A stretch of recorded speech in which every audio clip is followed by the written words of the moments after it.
Afternoon and welcome to the Sustainable Earth Eating channel. My name is Jane DeMarinis and I'm the Executive Director of Sustainable Earth Eating located in Bethesda, Maryland.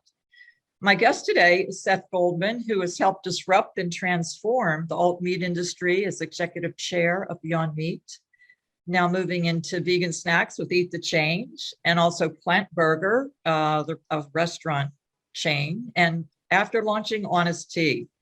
Well, Seth, that's quite a lot of vegan food on your plate. You want to take a minute to sort of talk about some of those transitions from Honest Tea to Beyond Meat to your newest two ventures, Sure. Eat the Change and Plant Burger. Sure. Well, it's great to be with you, Jane. And as you might guess, this is an area that I'm passionate about and I've really devoted my life's work to. I feel it's so important because, first of all, the choices we make on a daily basis are the ones that have the biggest impact in terms of our environmental footprint and on the planet, and of course on ourselves. And so I'm doing everything I can to help both provide the options for people to eat healthier and to be more climate friendly in their diet choices. And then also help people understand the connection between those choices and the impact.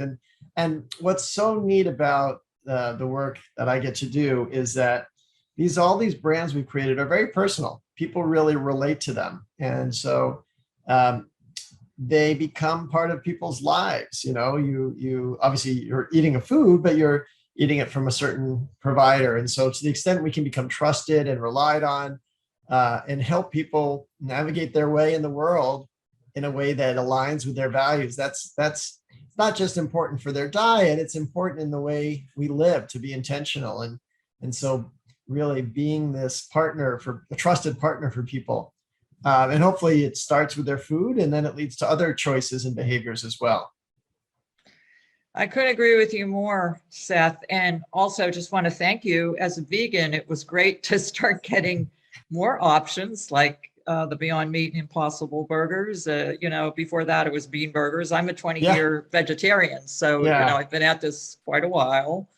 Part of it, I'll admit, there is a selfish motivation too, which is for my family. We've been vegetarian since, I guess, 2005, and we were frustrated with the choices. And so it was, great to be able to, and it is still great to be able to have choices that we can enjoy as a family. And, some of the occasions like barbecuing that we sort of didn't look forward to as much, we're now able to enjoy as much as, our neighbors. And so it's really empowering to be able to have food that is delicious and also, meets our dietary and nutritional needs too. Yeah, fantastic. So Beyond Meat, if I could ask a few questions about that. I know you're still executive chair of it. I'm chair. I'm no longer executive chair. I'm just chair of the board. So. Okay. Yeah. But you have a history with. Oh yeah. And you were one of the original founders, right? Well, I joined the board in 2013, early on in the company's, just as it was hitting retail growth, and I've been a great partner with Ethan Brown since then, and so helped take the company through international expansion and through the IPO, and still helping navigate as we grow to be a global company. I'll throw this question out, and if it's feel free to not answer it. Sure. Yeah. It's a little bit technical, not really, but Beyond Meat is also soy-free and gluten-free, which I think Impossible is not. So obviously it's kind of a broader product, satisfying a broader audience. I just wondered, was that the intention with sort of the design of it, to make it a bigger opportunity for people that have, certain disqualifications maybe for other burgers, other vegan burgers? Well, the goal was always to reach the broadest audience, right? What we call the flexitarian audience. So we wanted to reach people who were eating animal-based meat and wanted to have an option that felt like a lateral move. So really no sacrifice around taste or nutrition. And so we try to create a product that was always and consistently can be delicious, that performed the same way that animal meat does on the grill or in a burger or with ketchup. So both in the sourcing of the ingredients, we did deliberately avoid GMOs because we know that some consumers have concerns about that. And so we wanted just to create a product that was as accessible as it could be. And the other piece, in addition to designing the product, was how it got merchandised. And so we were very fortunate to find grocery partners who were willing to put the product not in the freezer case where the vegans and vegetarians shop, but in the meat section. And that was really important to cross over to reach that much broader audience of consumers.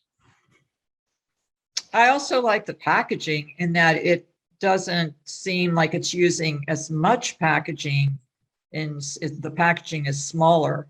So that also to me seemed like an environmental plus. Well, it's always a journey, you know, it's something you work on. You always have to put the consumer safety first, but then as much as you can lightweight it. You know, we saw that at Honest Tea as well. We started in a glass bottle, and we still offer glass bottles at Honest Tea, but we also have a plastic bottle, which is a lighter weight package and can be shipped with less fuel and melted down and reused again. So I will say packaging is one area of the consumer goods world where, at least in the companies I've been involved with, I've never been completely satisfied. You know, it's just, you have to keep improving as much as you can, but ultimately you still run into this contradiction of being committed to sustainability while providing something people consume. And that word consume and sustain are actually direct opposites. And so how do you find a way to sustain, to uphold life at the time you operate in a consumer economy? And the definition of consume is to devour and destroy. So, you know, I think that's just one of those areas where we try to do everything we can, but you're never going to be perfect in that regard.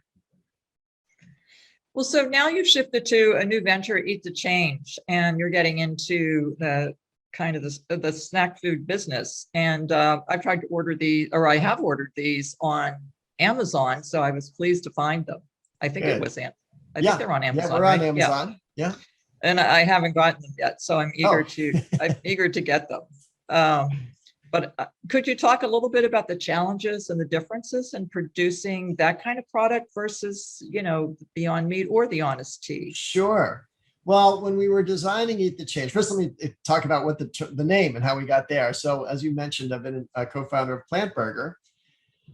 And as Plant Burger was getting launched, our head of marketing came up with this phrase that I love, which is eat the change you wish to see in the world. And as soon as I heard that phrase, I said, that's so perfect, because it really speaks to this fact that if we're concerned about the environment, we have to start making different dietary choices, because as I said, that's our single biggest impact on a daily basis, is what we choose to eat. So then it's, well, how do we help people eat the change? And so I thought of all the different ways, and there's a lot of good resources around this where people sort of have analyzed what are the biggest drivers of our environmental footprint from a dietary perspective. And so the first is, of course, going plant-based, you know, moving away from animal-based foods, because animals consume so much water, land, and energy, and calories in order to generate the calories we consume. So that was one step. The other one was avoiding food waste. How do we reduce food waste? And so I thought, well, whatever we do, we've got to create recipes that use the whole product. You know, so for example, we have a carrot snack. We're not going to just use the top of the carrot or, you know, the meat of the carrot. We're going to use every part of the carrot down to that little, you know, part of the bottom. And the same with mushrooms. We made a mushroom jerky. We're going to make sure we use the big mushrooms, the small mushrooms, the stems of the mushrooms, all aspects there too. And then we said, well, of course, organic is important. We want to play a role in helping reduce the amount of chemical pesticides and fertilizers that are put into the ecosystem. And then we looked at the crops that we use. And I mentioned mushrooms and carrots. It turns out those are two of the most water efficient crops there are. So whereas it may take 1,600 gallons to create a pound of almonds, it takes less than 40 gallons of water to create a pound of mushrooms or a pound of carrots. And so those are really water efficient crops. And so every aspect of how we designed and the ingredients we chose were